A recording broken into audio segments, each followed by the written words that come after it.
up? Hi, man. Great to see you. Great to see you too. How are you doing today? Great. So sorry for being late. I just Nah, set it's up my new absolutely desk. fine. It's So absolutely fine. Yeah. Did you get it from great. IKEA? No, so it's one of the flexi spots, the ones with the motors inside, so you can go up and down. Oh, so like a But yeah, standing desk. right now, yeah, that's it. Nice, nice. So, thank you so much for doing this, first of all. My pleasure. Yeah, welcome to Beyond Time Signatures. Yeah. Hey, thanks for having me. Yeah. Bonjour. Salut quoi? Merci d'être venu mettre en bêche. Whoa, so you learned some French for this? Yeah, shout out Pierre. Yeah. You did teach me some things. So let's get straight right into it. So I just so for people who don't know who Raoul is, I would like to give an introduction about you. So like Raoul is one of the most creative creators out there, and he's an absolutely amazing musician. He is the person who can make a solar guitar look cute and not dangerous. Oh, And you give him any drum piece, any drum kit, be it Logic stock or be it GGD, he's going to make it sound amazing. That's thank how. you. Yeah. How did you initially got into music? So I come from a musical family. Not my so my mother does play just a little bit of piano, and my father used to play the guitar and sing, and he also used to sing opera. So yeah, so we used to listen to music all the time and all kinds of music, everything from heavy metal to classical opera singers. So it was quite diverse, which was a great upbringing for me. Sorry, I'm a bit tired, so I'm going to rumble a little. But yeah, I think I started with the piano. My mother tried to teach me how to play some very simple pieces, but I would usually gravitate towards playing by ear and not reading the music. So I got fed up with that very quickly and then moved to guitar, which I stuck with. And that was when I was around 6, I think. Oh wow. Yeah. So like almost, yeah. Yeah. That's very nice. That's very good to hear. And did you like go to university for music or did you choose something else? So I'm entirely self-taught. I did not go to music school. I studied law and art history, so nothing to do with music. But then, yeah, I always surrounded myself with great musicians who pushed me to learn new things and try new things. And I think that's a big part in why I'm able to play like I do. Yeah, speaking of early influences, like especially in rock and metal guitar, like what were your early, influences that make you wanna pick faster or learn certain techniques? So the guy who really inspired me to go into technique, really focusing on everything, picking and everything, was Paul Gilbert. And so I saw his video. I think it was from a magazine online where he plays technical difficulties, Yeah. and it starts with the strumming pattern.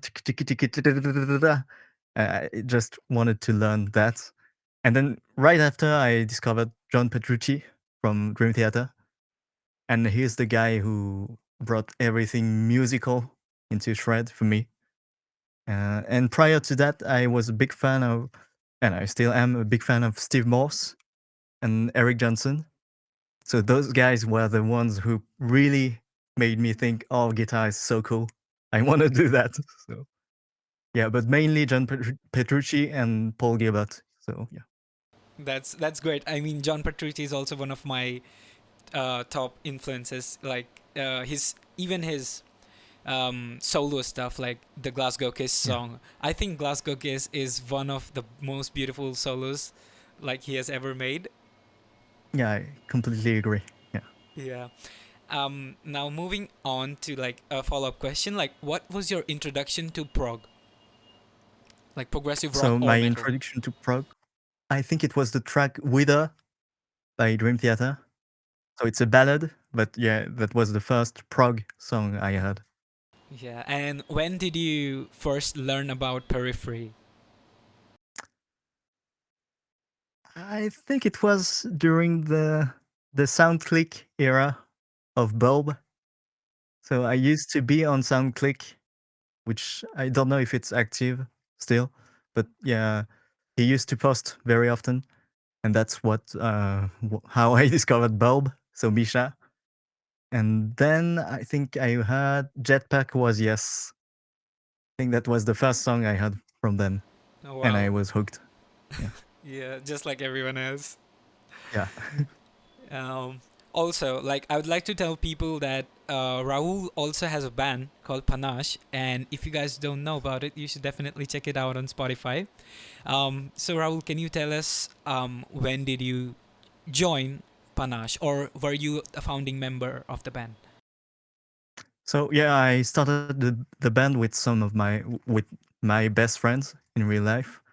So Felix, drummer, Amelia, singer, Pierre, piano, and so yeah, we just met through mutual friends during studies, and we thought it would be cool to start a band.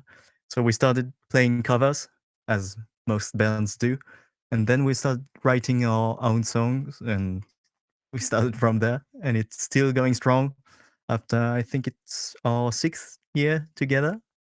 So yeah. That's pretty cool to hear. And the amazing part is like the kind of music you play there is, like it gives off the vibe that, oh, you are just jamming with friends. You are not trying to show off or do something extremely technical to get the audience's attentions. You're just there to have some fun and to express So yourself. yeah. So that's great to hear because that's actually the case. We're just having fun, and I just love the guys. So I'm just happy to be playing music with them. But we also have that nerd side of us because we are all musicians. So we try to come up with clever things to play, little subtle details and everything. It has to be about songs and serving the music. But we like to put some odd time signatures, some weird stuff in there, just for fun from time to time. Yeah. Would you say that playing live music with your friends like really helps you with the nerves? I was never nervous going on stage. Didn't I have never had that issue, and I'm actually one of those people, those weird people who have to cool down instead of warming up before going on stage. So I'll usually get extra sleepy, and if I can just take a nap, that's great. If not, I'll just chill in the lounge and just cool down until I have to go on stage. But yeah, I've never been. Of course, there's that little bit of adrenaline rush when you get on stage, especially on big stages with a ton of people in the audience. But that usually just drives Yeah. the music for me, and I've never been nervous. I hear this thing a lot in the prog community. Like people try to use double harmonic major, Lydian dominant, and stuff like that. But I personally find like using pentatonics innovatively, like let's say you're using hybrid picking, or let's say you're doing something like 3 notes per string stuff like Sean Lane does, that still works absolutely fine. Like yeah, Yeah, and I completely agree. And sometimes that's the appropriate thing to play because not everyone wants to hear some exotic flavor in certain contexts. So it's not always appropriate to just try and superimpose over the music what you've just learned and want to show off. yeah. So yeah, I've heard Pliny say sometimes this, that even beginners, and like there's like a mountain, like beginners trust yeah, pentatonics, like the intermediate people try to go for the more diatonic stuff, and the pros also trust the pentatonics a lot. yeah, because they know it's just like I think it was Matthias Sato who just said the best thing to learn is pentatonic scale all over the fretboard because that's the main thing you play as a pro guitar player, and I think he's absolutely right. Now, I would like to ask you about your other endeavors. So, like, you make content for brands, you are in a band, and you also make content for a company called Thoman, right? So yeah, I do. So Toman is like, for those who don't know the company, it's like Sweetwater in the US. So it's a big retail store, and they sponsor a YouTube channel with other French creators like me, and we're just a small team. And the cool thing is that we basically get to do what we want, but in French, which is better for me parce que je parle français normalement. So French is a lot easier for me. So yeah, so the channel is called Monte le son, which means turn up the volume in French. And what I do in that is that I have a show called Jukebox, where I'll pick a song, generally a very famous song, and I'll just deconstruct everything and try to re-record the song and just give away the tracks at the end for free. And so that's what I do mainly on that channel. But I try to keep everything very separate because that's great, but I don't want to be known as just the guy who does covers for Toman, because, like it or not, Toman is still a big retailer. So it's like, it's cool because they support what we do, and that's great. And I'm extremely grateful to be part of the team. But I like to have my own thing going too on the side. So that would be my band, Panache, and also what I do as a solo creator, what you said. um you said a really nice thing. Like, it is very, like, from it is very important to, like, let people know what you want to be known for. Because, like, a lot of the people, like, in the prog guitar community, like, end up going into the route of, covering periphery, covering polyphia, and it's fine, it's great, and the technique is awesome, and, like, it's spot on. But I guess if you do that all the time, you start to lose the songwriting capabilities. Like, also, if people are able to get a holistic approach on, let's say, if I'm learning a polyphia lick, so if I can deconstruct the lick in a way that, I'm sliding from the second degree to, like, the major third and something like that, so you can extract that information and use it in your own playing. So if people are doing that, it's like, it's awesome. Like, I do that all the time, and I'm sure even you do that all the time. Like, I guess with the Guthrie Govan lake that you posted a while back. Yeah, yeah, just taking the same shape and going up 3 octaves and stuff like that. So, like, yeah, that is exactly what I'm talking about, taking the idea and implementing it in your own playing. Like, do you think, like, learning songs for this very approach is a good way? I think so, especially if you want to write songs which are very different. I think we had that discussion in the group chat 00 just a minute ago. But yeah, if you want to write songs, for me, songs are something special. You build around a vocal message, and that's a very different thing compared to just writing instrumental music. So if you want to write good songs, I think it's very important to study and just analyze and try to understand how a good song is crafted, because it's a craft. But yeah, when it comes to instrumental music, it's just like you said, it's important to go by ear first and not just mindlessly just reading the tab and playing it. Because once you can execute that, it's a double-edged sword where, yes, you've learned the thing, you can show people that you know how to play the thing, but have you internalized the concepts and everything and the music inside, or are you just executing the notes? And I think that's a tricky balance to find. Yeah, yeah, you put it very nicely. I would like to ask you, like, I'm hoping that you're not gonna be a little, like, oh, why did he ask this? But how is the work on your solo project going? I know it's been it works for a while, right? Yeah. So I think it's the longest teaser for an album ever. But yeah, I'm still working on a full length record, but it's taking time. But I've just bought a portable vocal booth where I can sing in my room without bothering the neighbors, because that's that was the tricky part, really. But I've come to realize that I think of my Instagram posts, the main full production ones, as just an independent working artistic piece. And I think that I like video just as much as I do music. So I'm just happy to just create those. And I know it can be frustrating for a lot of people. I get a lot of messages asking for the album. Can you do longer songs and everything? But I think I like the 1 minute Instagram format because you just have to have one strong musical idea, just go with it, and you don't have to work afterwards to build a track and to maintain the momentum, which can be really hard. So yeah, the album is still I'm still working on it slowly. Yeah. My next question is, um, as a musician, everyone gets that imposter syndrome. So like, but how do you not let it get affect you? So I've just stopped caring altogether. It might sound a little bit silly, but that's actually what happened.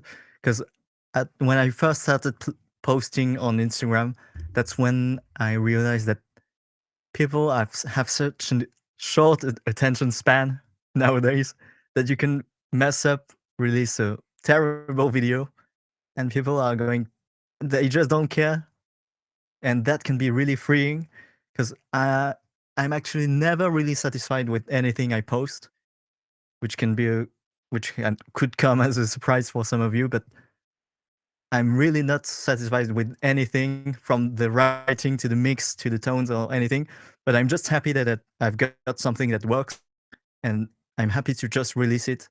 And it's so liberating to just create for the fun of it and just see what's the end result and share that, even if you think it's not good enough, because those can be the most. Trying to find the right words, but those failed experiments can be the most uh, important ones as a musician, as you realize. Yeah, in the flaws are what you want to be as a musician. Don't know if that makes sense, but I want to ask you, like, you have so many projects going out, and almost every single week you might be getting a email from a company regarding a product demo or something like that, right? So like, how do you organize all this stuff? Like, how do you do the time management thing? so I have very little social interactions, so that frees up a lot of time. I don't go as a lot, uh, and also I don't want to. I don't want this to sound braggy, but I'm very efficient in that I have the setup and everything all ready to go every time. So I basically just go into my home studio, come into this room, and start recording whatever product I have to demo and to work with. And it usually takes me about just a single day from start to finish to have a promo video for the company. So it's very easy for me to do. But the flip side on that of that is that I do that all the time. So it's basically all I do in my life, which I'm very grateful and happy for. But yeah, it's a trade-off. You have to be conscious that if you want to do this as a living and with such intensity in order to build something for yourself, you'll have to go pretty hard at it. Yeah, You'll be in the grind for a few years. yeah. That reminds me. Would you like to share with the story about your first 1,000 followers with people? Oh yeah, so that was brutal in hindsight, but yeah, I just started posting videos during lockdown during COVID, and I just found it fun and refreshing as a way to express myself musically. And so I started posting videos every day, and just as an experiment, sorry, to see how long I could go. And I ended up doing that for more than 2.5 years. And that led to someday winning the Horizon Devices contest, which gave me a little nudge, a little boost, but it still took me another year to go from, I think it was 50 followers to 1000. And yeah, so it was really crazy. So a huge milestone for me, and things just snowballed from there. Yeah, and now you're I'm at very, very lucky. 33K followers and still going Yeah, strong. yeah, it's crazy. I'm so grateful Yeah, to each and everyone who just take the time to watch my stuff. So yeah. thank you. But I have to say, like, companies like Submission Audio, GGD, and Neural DSP have really streamlined the process for everyone. Yeah, yeah, absolutely. We live at such an amazing time to be a bedroom musician, but that's that's the irony in my case, since I've gradually moved to analog gear, and so nowadays I only use a an actual cab with mics and a tube amp. I'm becoming an old boomer. So yeah, that's it. Slow transition into boomer mode. But yeah, I think the amp is never going to fade away and disappear, because there's something just really gratifying about the. I think for me, it's the feel thing. In terms of sounds, we're way past the point where I couldn't tell a good plugin from Neural DSP from a real amp just based on the audio. But feel wise, there's still an immediacy in the transient response when you play, and a little bit of low end sag. I think with the low end, which I haven't found in plugins, and going through an interface and everything. So yeah, I'm just becoming a purist, I think, where I Yeah. like to just plug in into my amp directly. Yeah, but you're not wrong. You know, actually, I've been studying DSP for a while, and whenever you convert an analog signal to a digital signal, there is a sort of aliasing that goes around, which Yeah. makes the signal a little weird.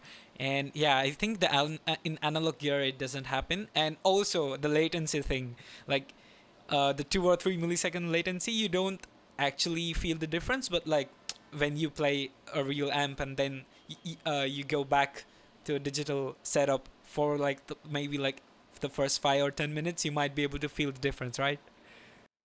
Yeah, and it's the same thing when I play live with my guitar using a wireless unit for my guitar. I can actually feel the very slight latency, and it really bothers me, especially since I run in-ears. So yeah, I think the surprising thing is I've tried most of the high-end modelers out there, all the Helix stuff, the some of the Fractal XFX2 stuff, and what I've discovered over the years is that the Boss line, the GT1000 line from Boss, is the one that has the minimal latency out of everything I've tried. The amp in the modeler don't sound the best, but the feel is just amazing. So I go for feel above everything else. Fair enough.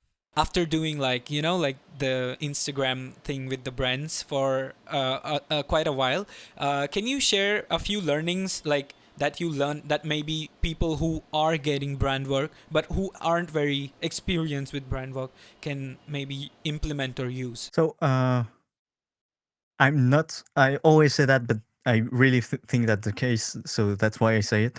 I really think I'm not the best person to ask about that, because I'm really not business savvy at all. So yeah, if you want to do content creation as a living, as I think the focus would be to follow trends and try to make content that would generate a lot of traction and engagement, which is not what I do, not necessarily what I do, and try to gain a ton of followers pretty quickly, which is what's going to attract brands to you. While also keeping in mind that if you want to be known as a musical influencer, you have to share musical content. But I think one of our mutual internet friends called Alex Winter Yeah. did that for a while, where he did mashups, putting the Meshuggah Meshuggah. riff over tracks, random pop tracks and everything. I think that worked. That really worked for him, and he gained a ton of followers using that. But the drawback is that he's kind of burnt out, I think, Yeah. lately, and he wants to share original music. So there's a balance you have to find. And what works for me is just quantity over everything. So just blasting content constantly and but doing what I want to hear and what I want to do. So it takes a lot longer, but that's what you have to decide for yourself. That is very interesting. You know, even your GGD demo for P5 was not very metal oriented. It was like Yeah, very Raoul style of a thing to do. thank you. Really appreciate that. But I also understand that Get Good Drums is has a certain audience, and people who are going to buy the kits are mostly playing gent music. So I completely understand that that's the content they want to push. But I think I've slowly, and I think Misha and all the guys at GG have accepted that I'm always going to be the wild card whenever they release something. So they know just to send me the stuff and don't expect anything. And I just have fun with it. Yeah, that's wonderful. That makes me wonder, like, how important do you think having an open mind about different genres and style is, especially for people in the prog metal and prog rock community? So it's completely fair to just like one style of music, but I'll refer to Devin Townsend, who said something which really spoke to me, which was that people who only listen and play one style of music are like people who only eat one kind of food. So it can be good if you only like, I don't know, if you only like broccoli and you only eat that, that's cool. But there are so many different flavors in the world. So it's a shame to not try at least Yeah. everything. And do you think in That's only your my personal opinion. case, like, you know, you have been, you know, I hear some city pop elements in your stuff. I hear some jazz, gypsy jazz stuff. And I also hear the standard metal and rock stuff in your playing as well. Do you think, like, those different styles of music have uh, boosted your creativity in a way that allows you to blend Yeah, different genres? absolutely. Yeah, so I never go into writing mode thinking, okay, today I'm going to be doing some jazz metal or gypsy metal or city pop with jazz. I never go into with that mindset into writing mode. But I've come to realize that you always end up putting into your music and mashing together all your influences. And it's really, really important to have a lot of ammunition and different colors in your palette. And I found that, so to give you an example, I've learned bass through playing in a jazz trio where I didn't know anything about theory at all. So it was a brutal learning curve, but just learning the basic theory just to survive, basically, and learning jazz through bass. So all the way walking bass lines, figuring out, okay, so if I play this note compared in relation to those notes, it's going to be that chord. And those concepts can translate throughout all kinds of music. So And the I think functional that's really harmony important. stuff. Yeah, absolutely. And putting that into practice, actually playing the music is really important.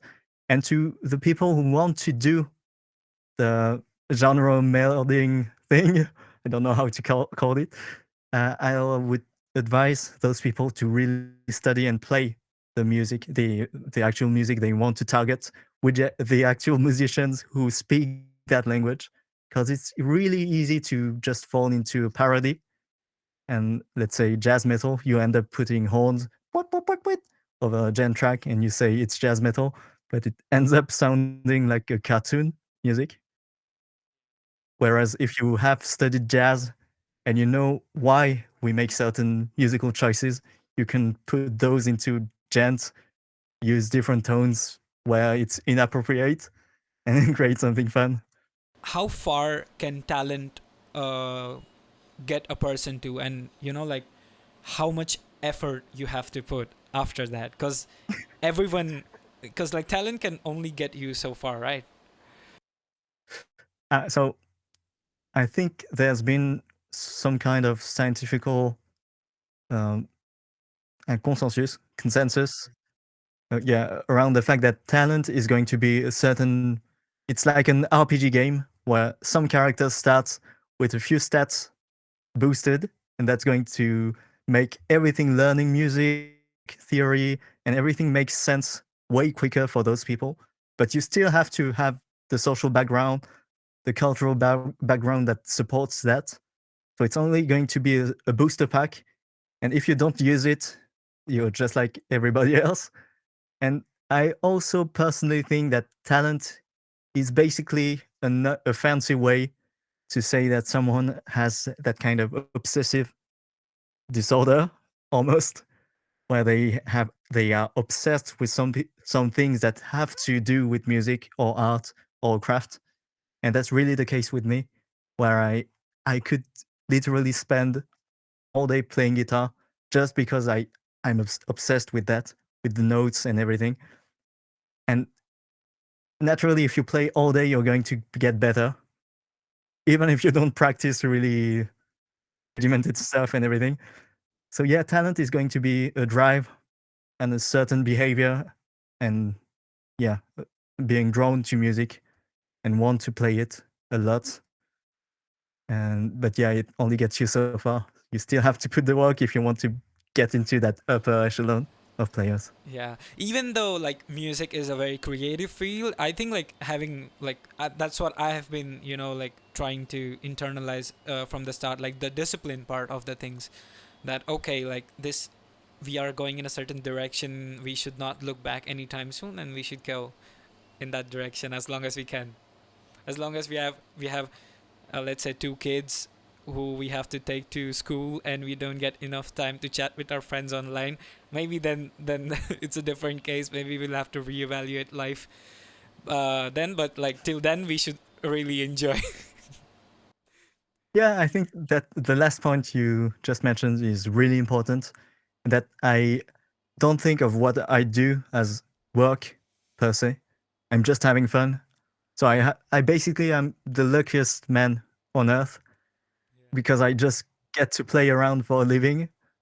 And of course, that translates to products that companies can use and everything.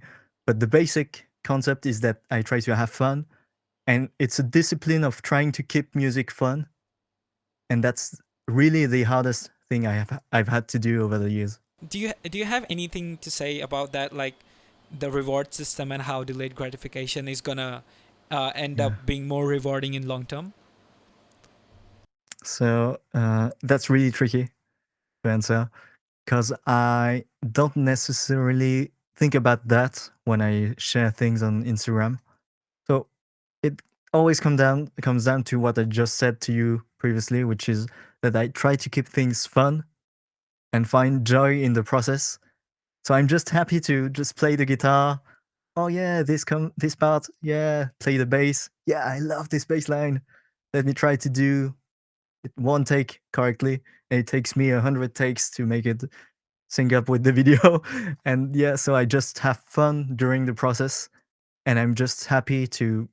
So basically, when I release the video, when you see my video on Instagram, the process is already finished for me, and I'm just happy, and the music just has to go on and do its thing and have its life. And I basically don't care, except when people are moved or get really enthusiastic or comment nice things and everything. That's that really means a lot to me. But apart from that, I'm just happy to make the music. And so if you go into it with the gamer mindset of, yeah, so I'm going to do something that will reward me later on, I think you're going to end up craving that rush, always looking at numbers, and that's ultimately, I think, will make you very unhappy, especially nowadays where there are tons of talented players everywhere from around the world. So the competition is fierce, and if you want to be on top of that, it's going to be brutal. So yeah. Yeah, I think a lot of people are struggling to, like, deal with that fact, and in the recent years have pushed down a little bit on their part. So yeah, that is a very interesting answer. Yeah, I Yeah, and that's really hard for me too because I sometimes a post, a track I'm really proud of will completely bomb and get no views, and I just don't understand why. But I just accepted that it's going to be what the algorithm decides about your video. So you just have to not care enough that you can just go on with your life.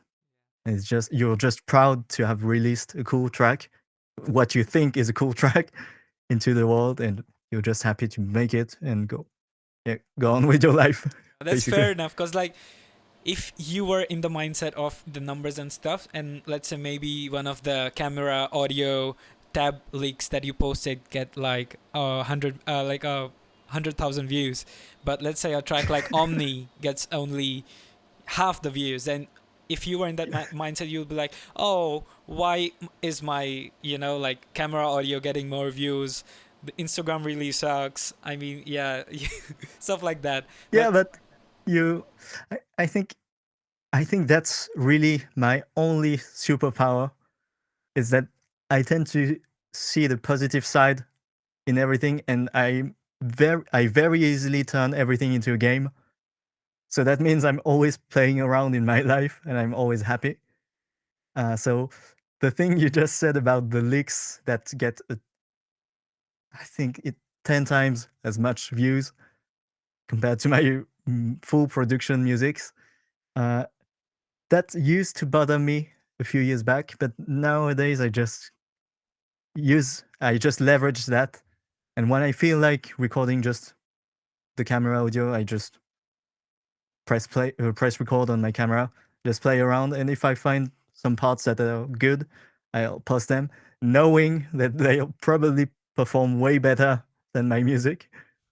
But that's fine.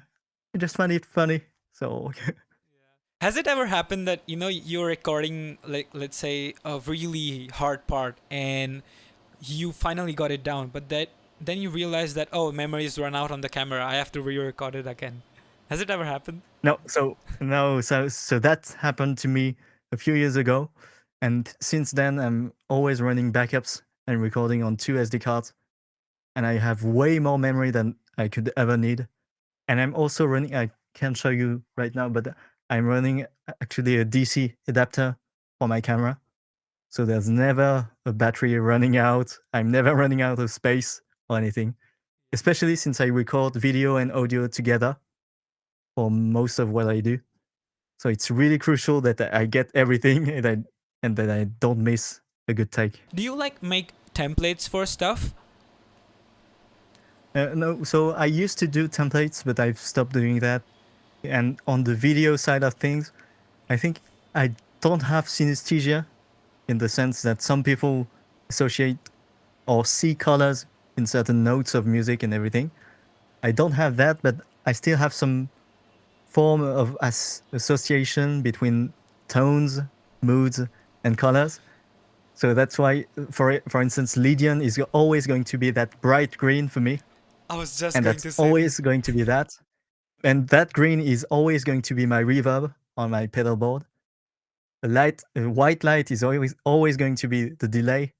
So I have these weird things that are mapped out in my brain.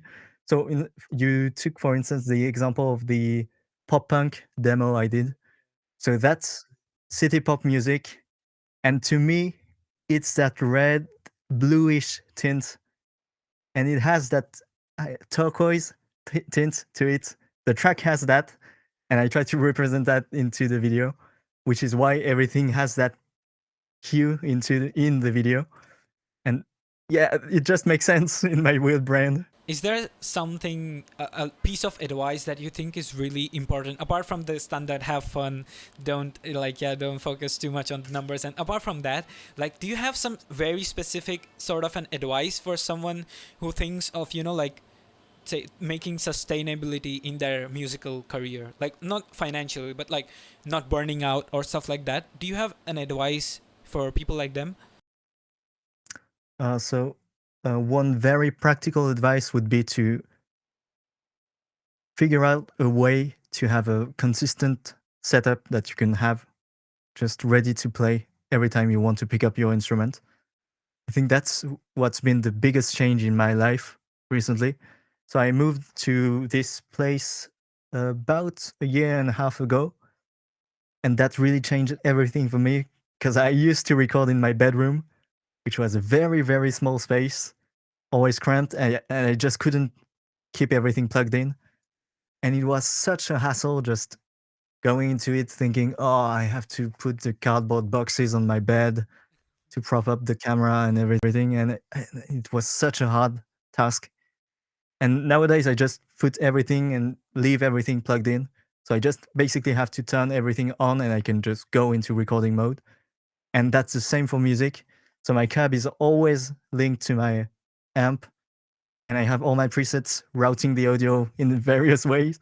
But yeah, if you want to keep music fun and the experience of playing music fun, you have to find a way to make a setup that works for you and that helps you play music. I think that's the biggest advice I can give anyone.